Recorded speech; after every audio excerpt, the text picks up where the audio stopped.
is going on, everybody? It is your boy Arrows, and we are here on in Canada land a very rainy Wednesday after Wednesday morning, and we are talking about the other starter deck today. We're of course talking about our boy Powerline, probably one of the most hyped decks coming into the Fabled rotation. Definitely much more than Princesses, which we covered yesterday. If you guys want to go check out that video, I would greatly appreciate it. But yeah, I definitely feel like Powerline is probably the most hyped up deck coming the into the Fabled meta for core constructed. I think there's a couple of ways to build this. I think as long as you have a solid options of songs going into building this deck, I think you could probably mix the ruby with any color. Emerald is definitely the best way to go about it, just because we have some amazing cards that are coming with this set. We're gonna do this one a little bit differently because this is one of the most hyped up decks of the format. So we're not really going to look into how you can increase the starter deck value at core, because honestly, I feel like this starter deck this starter deck speaks for itself. If you wanted to just increase this starter deck, you just get yourself a couple, like an extra copy or two of the Powerline, the 6-drop that ships for 4. You get yourself some extra copies of the green Max Goof. If you want, you can get extra copies of the Rush Powerline. But I think that is really pretty much all you need from this deck. Oh, copies of Your Welcome would be really good in here too. I think that is pretty much like all you really need to improve this deck, to play it for fun, to get into the game. Those are all relatively, I'm assuming, I don't know what the super rare power line is going to go for. I'm assuming those will be like really easy to come across. Well, let's talk about the deck before we get into anything else. We're going to talk about the starter deck itself and just go over some of the new cards, because a lot of these cards are older. So a lot of these cards you do already know, whether you've like watched like any of my videos talking about some of these before or whatnot. But our first new card is Bobby Zimmerowski. He is a 1-drop 1/2 quest for 1, and his ability is Oh Cheesy. When you play this character, you may draw a card and then choose and discard a card. I don't actually know if Emerald has any of these cards yet. I know Steel has a bunch of them, but I don't think Emerald has any. Actually, I don't think any of the other colors have any, if I'm being honest with you guys. But I really like this card. The ability to discard songs works really well with the legendary Max Goof from Fabled, which we will talk about in just a minute. It also works really well with the Max Goof in the starter deck, because his ability lets you pay an ink to return a song card of 3 or less from your discard to your hand when you play him. So I really like the synergy that Bobby has with like this deck, and I think he's a really good starter, especially if you're playing like a full out Powerline version, because then you can, especially if you're playing like a full out deck, because then you can discard songs for the legendary Max Goof, we're gonna talk about in a second. We have our 3 copies of Sergeant Tibbs, our generic 1-drop 2/2. We have Prince Ali. Fabulous is he, Ali Ababwa. Aladdin Prince Ali is back. Ward is actually kind of really good. I don't know if he has a place in Powerline decks, but Ward in general is a really good ability to have going into this, because there's not a lot of easy access cards to hit multiple targets on the field. So they're going to have to challenge into him to get rid of him, which isn't hard. But Ward definitely does have a little bit more value in the Fabled meta than it did in like the previous metas. We have 1 copy of a new Goofy. We have Goofy set for adventure. I really like this card. It doesn't work with this deck, but I really like this card if you want to play like a more location based deck. We do have Hidden Cove is still in the format. If you wanted to play that with purple, we have Library. You can pop 2 characters of the library, which sets you up for a great card draw later on. We do have options with this card, just not in this deck. His ability is Family Vacation. Once during your turn, whenever this character moves to a location, you may move one of your other characters to that location for free, and if you do, draw a card. We love that. That is a very good ability for locations. Doesn't really fit in like the musical aspect of Powerline, but it's still really good. We have two copies of Megara, pulling the strings. Set one card. I would like that one. Yeah, set one. That one card. When you play this character, chosen character gets +2 this turn. In early red evasive decks that I played in like the first two sets, I ran a couple copies of this Megara because it was really nice to ram evasives into my opponent's evasives, keeping my evasives intact. And we used other cards that gave other things evasive. It was really good.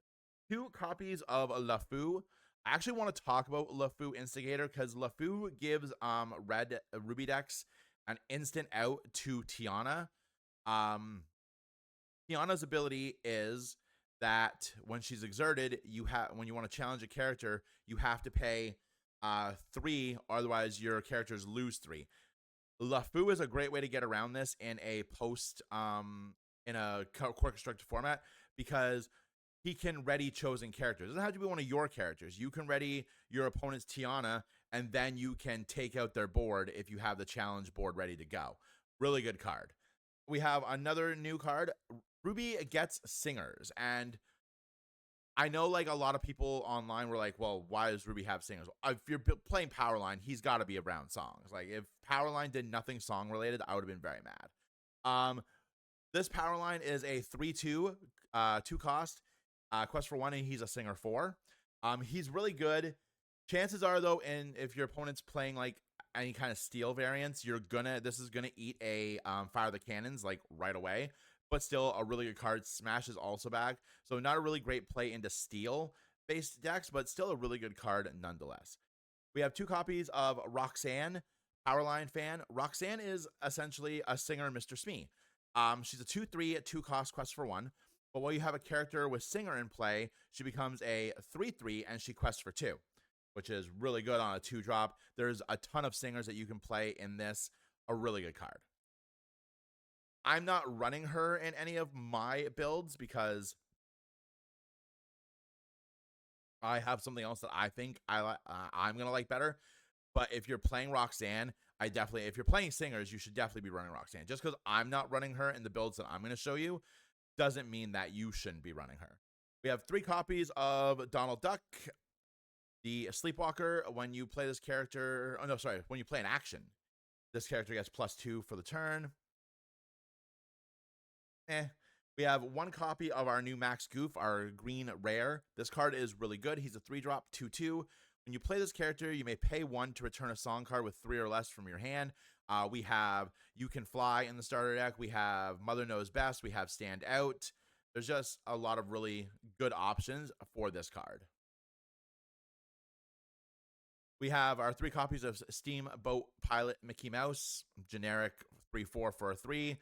We have a copy of Wildcat. Wildcat is interesting because if princesses become really big using Princess Core, Queen Sensor Core, this card could be a really good option in evasive decks to stop your opponent from gaining lore off the core and being able to add more princesses to their hand. I really like this. He's a 3-drop 2/3 quest for 1 evasive with the ability disassemble, and you can tap him to banish chosen item. Now that's not generally good on a regular character, but on something with evasive, it does provide some semblance of safety that you might be able to pull this off multiple times in a game before the Wildcat is banished. So I definitely think this is a card. This is a niche uncommon to be on the lookout for if Queen Sensor Core picks up and play with princesses. There are still really solid items out there that you could use this on, which is it's just a really good card. Coils are still a thing, and we got medallion weights back. We got a lot of good targets for this still. I'm kind of happy that it stayed in the format. It's no cloud kicker, but I'm kind of happy it stayed in the format. We have 3 copies of Max Goof Rockin' Teen. He's a 4/3 quest for 1 singer 5. I love his ability. I just want to stay home. This character can't move to locations because if you've seen a Goofy movie, you know how against going on the trip with Goofy Max was. So I think that's a really niche little touch that I really enjoy. We have 1 copy of our other new Powerline, Powerline Musical Superstar. He's a 3 cost 4/3 with Rush. If you played a song this turn, quest for 1. That is a pretty solid stat line on a rusher. He's probably going to see some play in some copies. I like it. We have 2 copies of Donald Duck. He's so dapper, and he is a perfect gentleman. He is a shift 3 if on a Donald. At the start of your turn, each player may draw a card. 2/5, quest for 2 on a 4-drop on his own.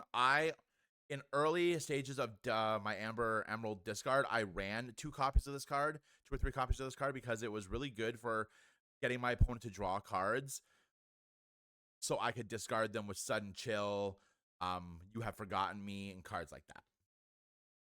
The Daisies. So, really good card. I'm really excited to see this remain in the format. I think discard has a very strong rogue presence in the Fabled meta still, and we're going to do a video on that next week, which I'm really excited for. But I'm really happy that he's back.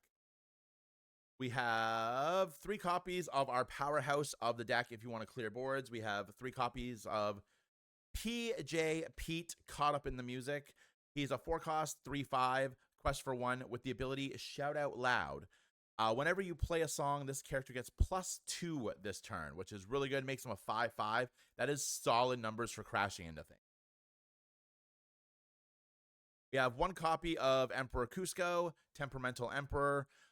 This card I would love to see be really good. He is a 2/4 with Ward, quest for 3.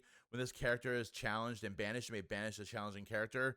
In a era of Lorcana where we have very minimal cards that hit targets or don't target down on something, this card could be very, very good.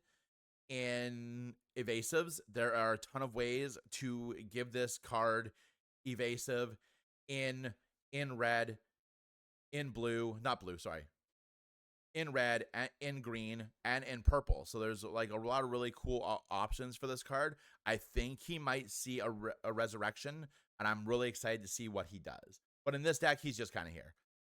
We have Virana, the Fang Chief, 5/5, quest for 2, generic card. She's the Mufasa. She's just kind of in here for some extra power. We have, of course, our new rock star, Powerline, the world's greatest rock star. I love the Michael Jackson vibes on this card. I think it's a fantastic card. He's a 6-drop, 6/4, quest for 2, shift 4, so you can shift him onto any of your other power lines for 4 instead of paying the 6. He's Singer 9, which is super awesome. Once during your turn, whenever this character sings a song, look at the top 4 cards of your deck. You may reveal a song card with cost 9 or less and play it for free. Put the rest on the bottom of your deck in any order. This is just a really good card. You tap them, you sing a song, you get to look at stuff, and you get to potentially put out another song. This is a great conjunction if you play Eye to Eye and you can pull a Pirate's Life off of Eye to Eye, because you're gonna Eye to Eye gives your opponent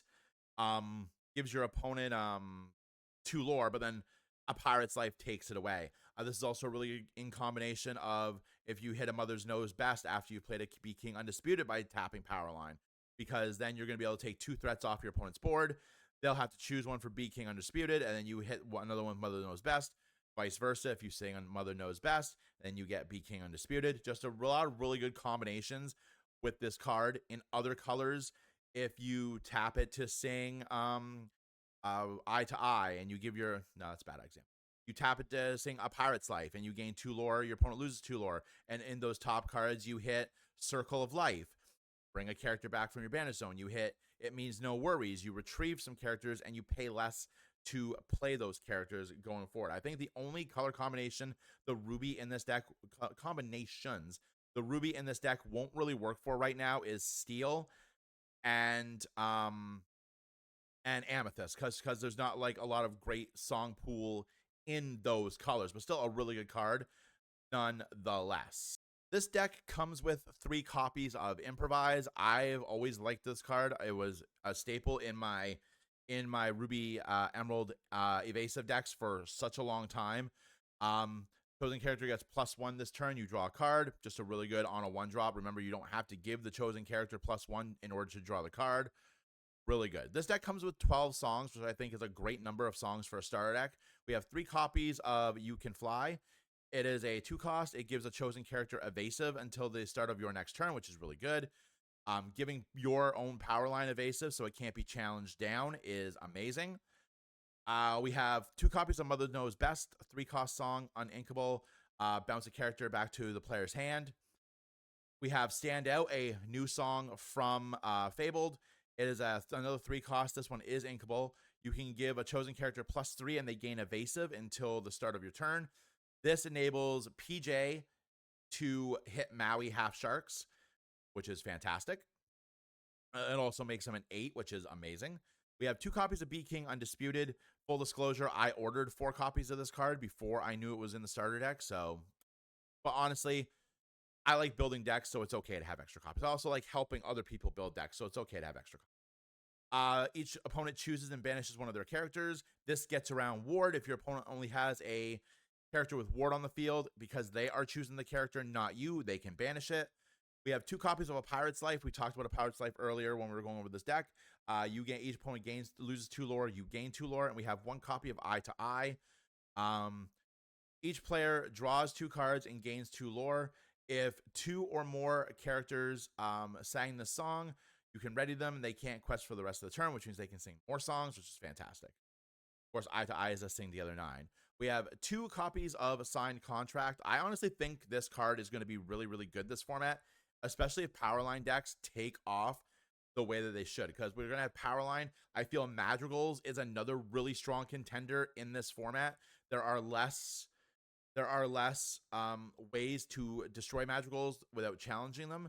So you can sit there and play some bodyguards in your Madrigal deck to keep your main core alive, your Peppas, your Antonios, your Almas, sing your songs, gain a ton of lore, and win the game. I think Madrigals is a very sleeper rogue deck in this format. It's going to be a very sleeper rogue deck in this format. I have a build that I want to show you guys going forward.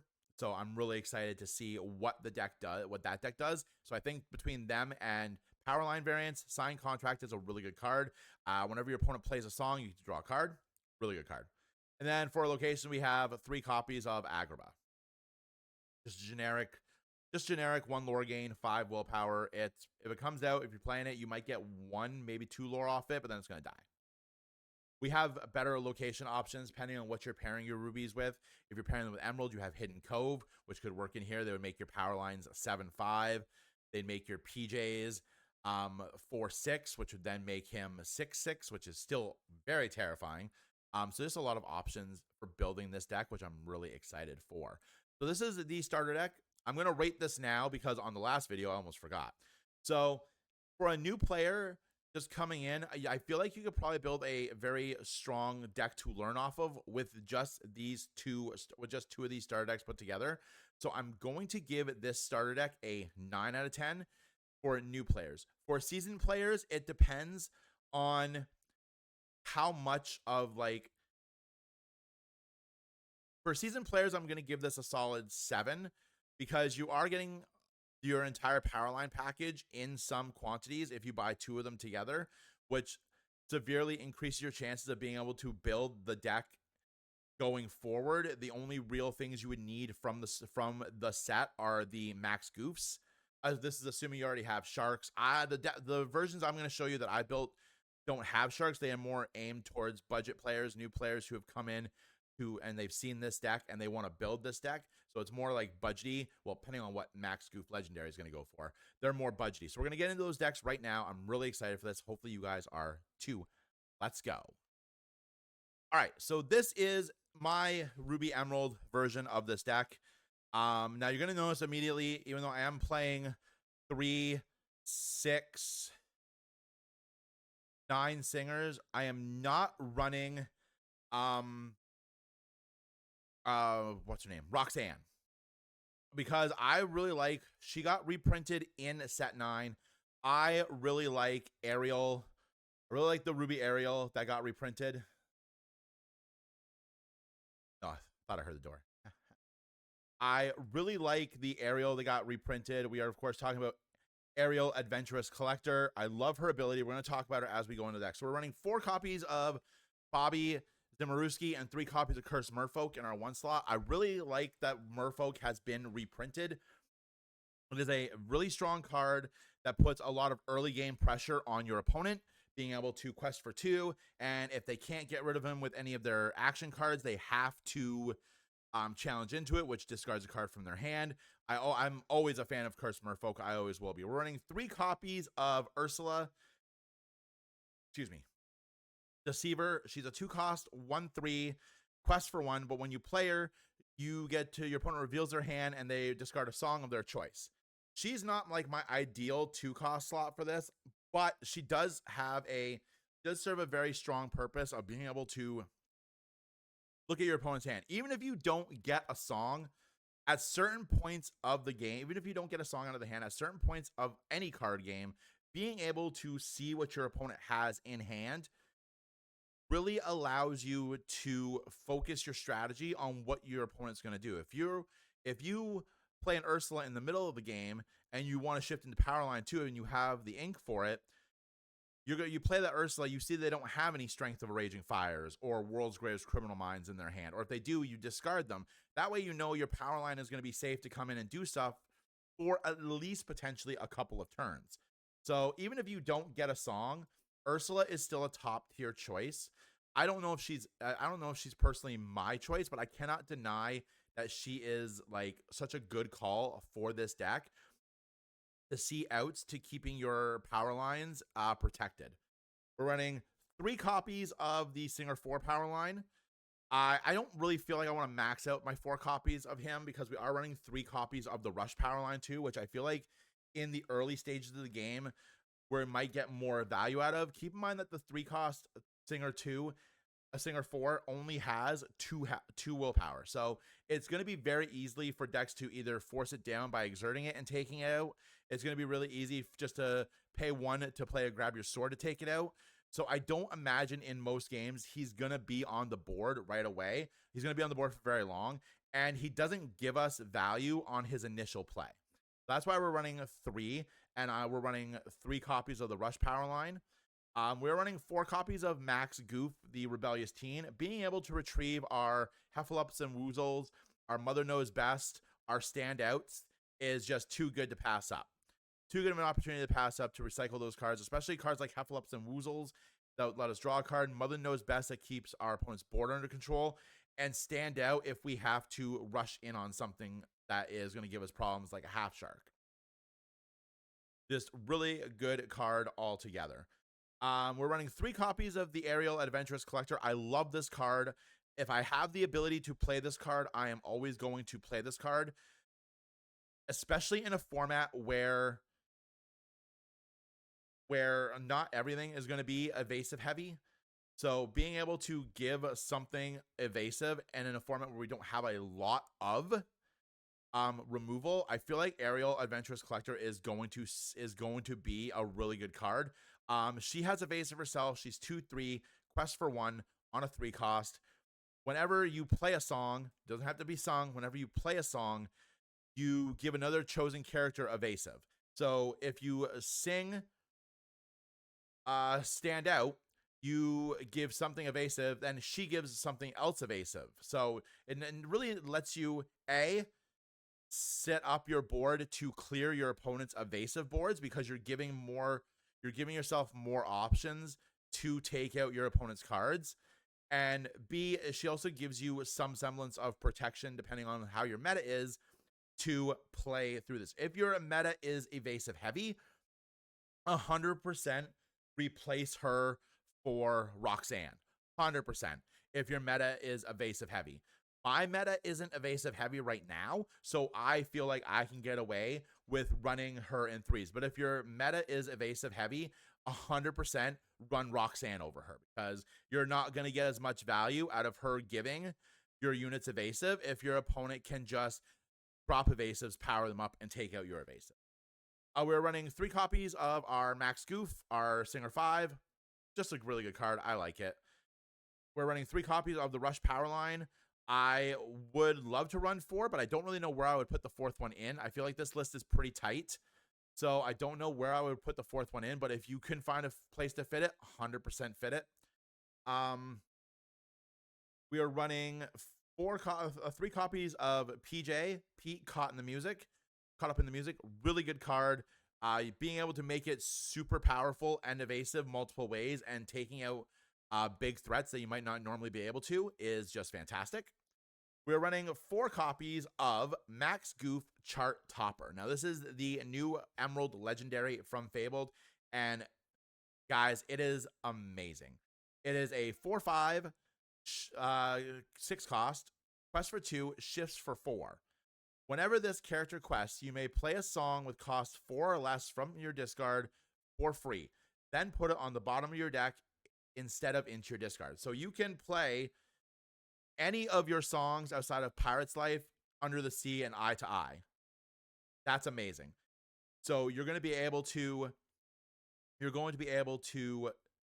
do some amazing things with this card. You can You're Welcome something and shuffle You're Welcome back into your deck. Put You're Welcome back into your deck. If you can You're Welcome one of your own characters and put them back into your deck, draw to shuffle your deck with You're Welcome, put it on the bottom, draw cards, and your deck is shuffled. I don't know if you guys know this, but there's not a lot of deck shuffling options in Lorcana. I don't actually think there are any. So being able to take cards that you put on the bottom of your deck through other means, and then being able to shuffle that up to give you a higher chance of redrawing those really strong cards that you've put on the bottom of your deck is really freaking good. He's 4/5, which is amazing, and he quests for 2. So in a deck that you can very much give something evasive very easily, this is going to be a very big threat for your opponent to deal with. I love this card. He is so good. We're running 3 copies of our Powerline. You could theoretically drop 1 copy of this to put in 1 copy of the Rusher if you wanted to, or up any of your other singing options if you wanted to. I think 3 is a really good number. I think 3 means that you're going to get it. If you don't need your extras, you can ink them. I just think Powerline is a really good card.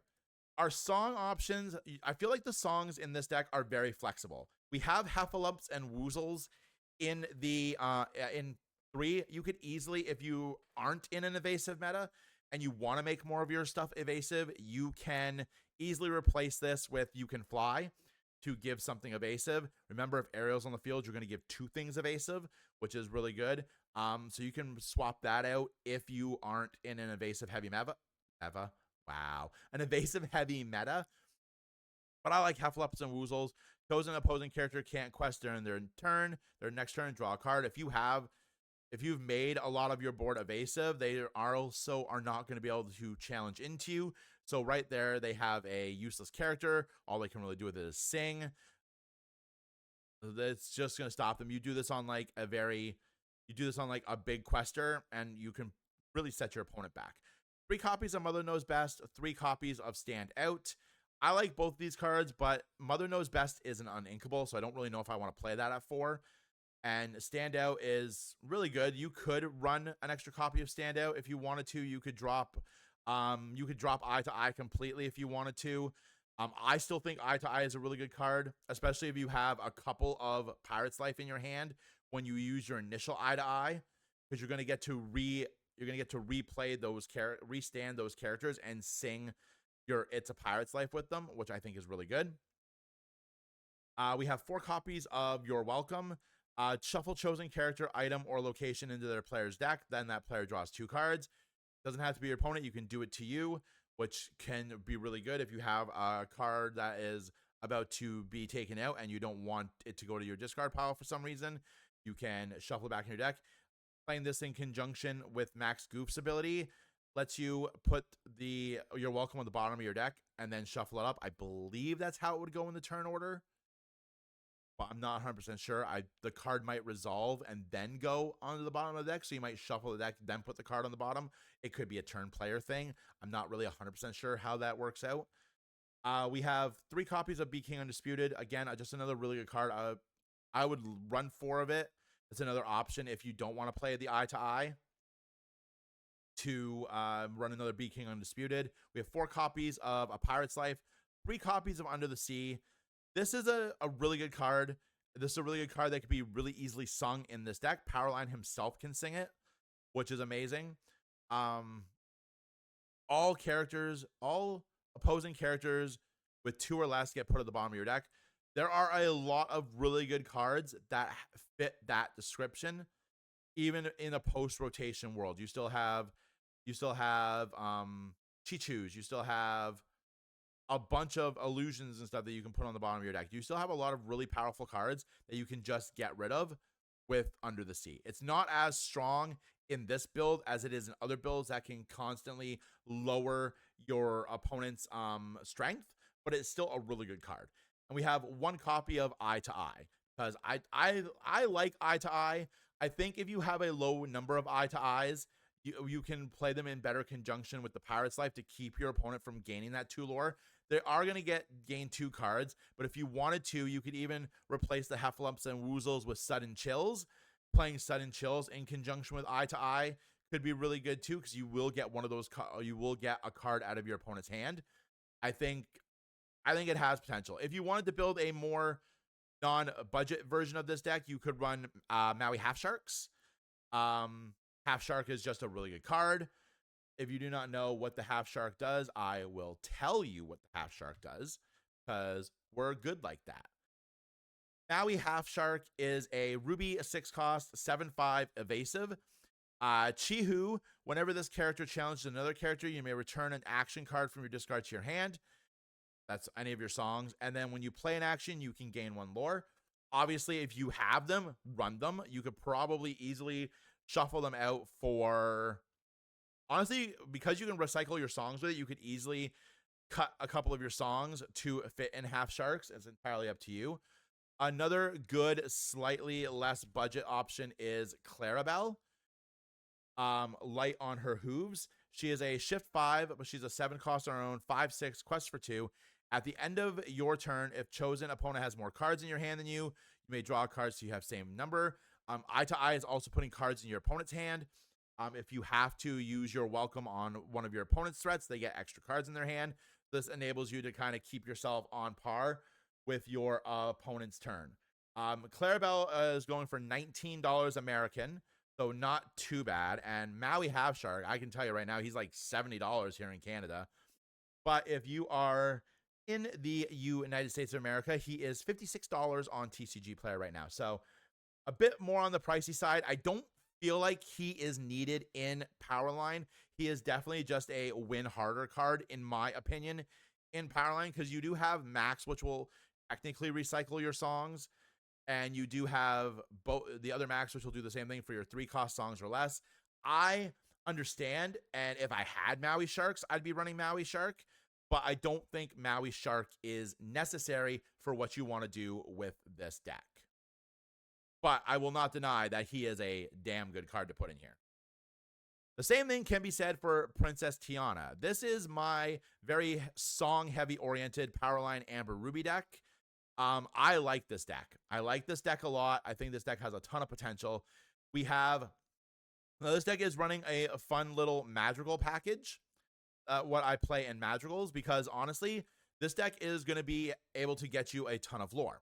So we're getting into it. We have 4 copies of Daisy Duck Donald's Date to keep your opponent from really being able to do a lot of stuff. If you can get a bunch of these out early, you are severely hindering what your opponent can draw for cards, because you're hopefully getting their actions, items, and locations and putting them on the bottom of your deck. We have 4 copies of Maribel Madrigal Curious Child. She's a 0/2 1-cost. She quests for 1, but she has the ability, when you play this character, you may reveal a song card in your hand to gain 1 lore. Passive lore gain is really fun. You're already playing a lot of it in this deck in Eye to Eye and in not Be King Undisputed, and a Pirate's Life.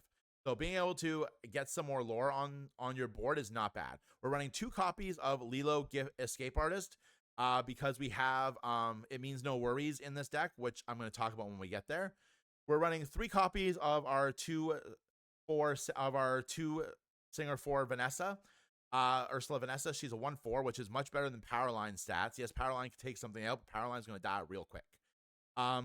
She is a Singer 4, which is fantastic. Really good card. She got reprinted. I'm really happy. I actually picked up my 4 copies yesterday, because for some reason I didn't have any. Then we have our 3 copies of our Powerline Singer 4. We're also running some beef support in this deck. We're, of course, running Clawhauser. Clawhauser is a 3-cost 1/4 bodyguard Singer 4 that quests for 2. We like this. It's another Singer 4 that we can do stuff with, and it's also going to protect some of our cards that we want to protect. Cards like Peppa Madrigal. I love Peppa Madrigal. Peppa Madrigal is a pardon me, is a 3 cost 2/4 solid stat line. She quests for 1, and whenever one or more of your characters sing a song, gain a lore. So right off the bat, if she's on the field when you sing It's a Pirate's Life, you gain 3 lore. Your opponents lose 2. Same thing with Eye to Eye. If she's on board whenever you play any song when you sing any song, you gain a lore, which is really good. If you have a couple of these on board, you're gaining 2 lore a turn on top of if those songs give you any other lore. I love Peppa Madrigal. I was testing her in my Emerald Amber discard build, and I love it.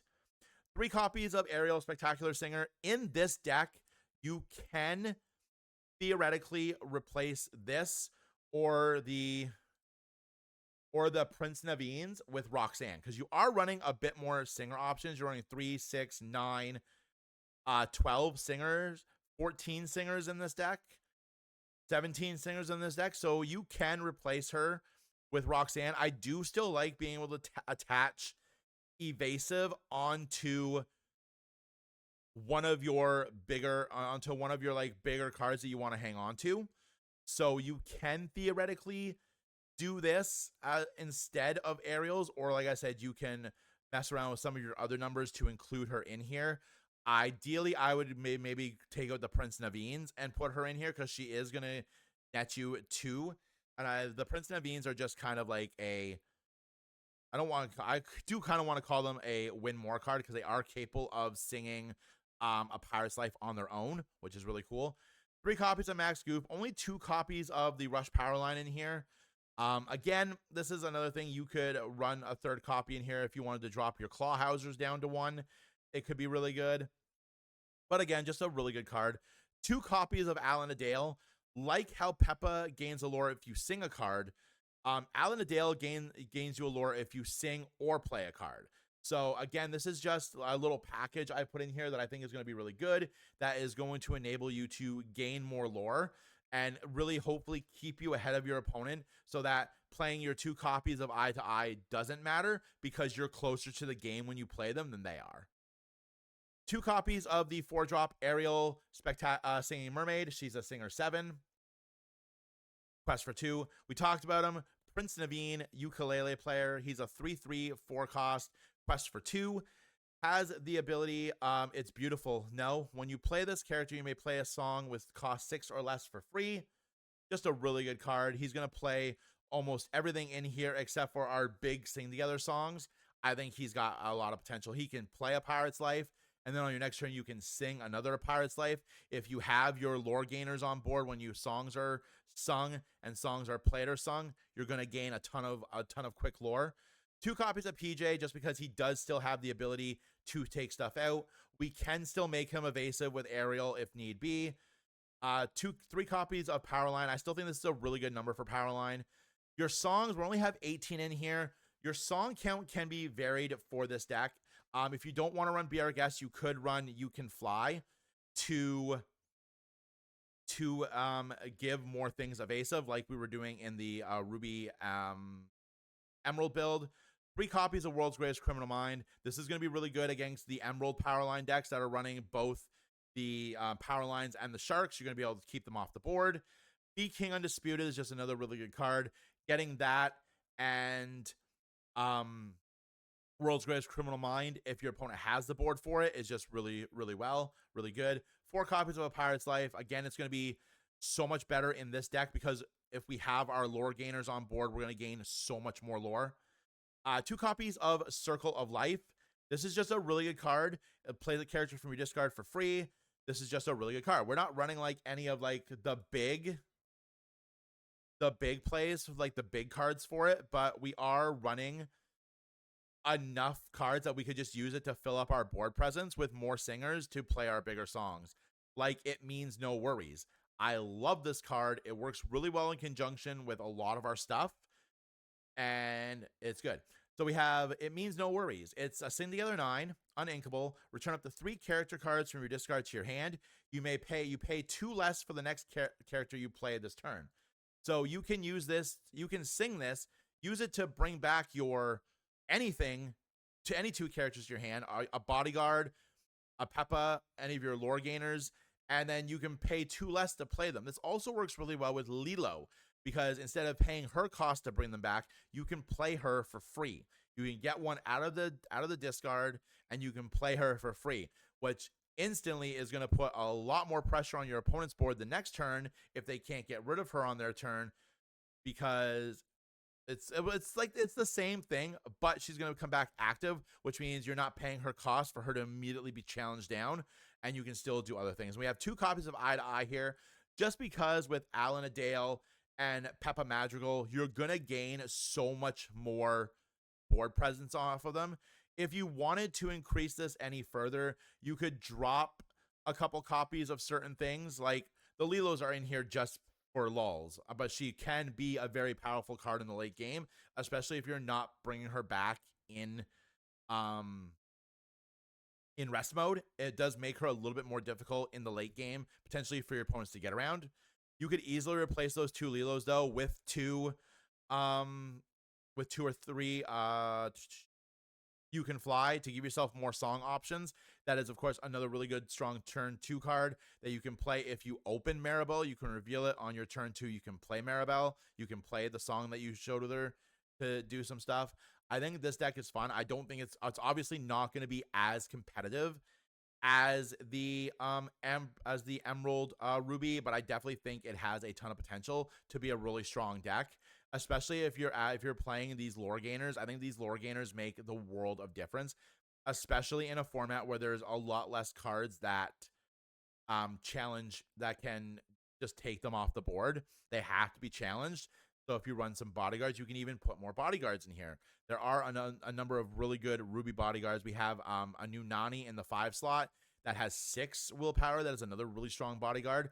I definitely think Amber Ruby Powerline is being horrendously overlooked in comparison to its big brother, Ruby Emerald. But let me know what you guys think. Don't forget to like the video, subscribe to the channel, ding the notification bell if you want to be alerted whenever we post any Lorcana content. I have a really cool, I'm working on some really cool stuff for you guys. I think we're going to be posting up a Ruby, not Ruby, we're going to be talking about evasives in the format next, still this week. Just a really, really good week for card games.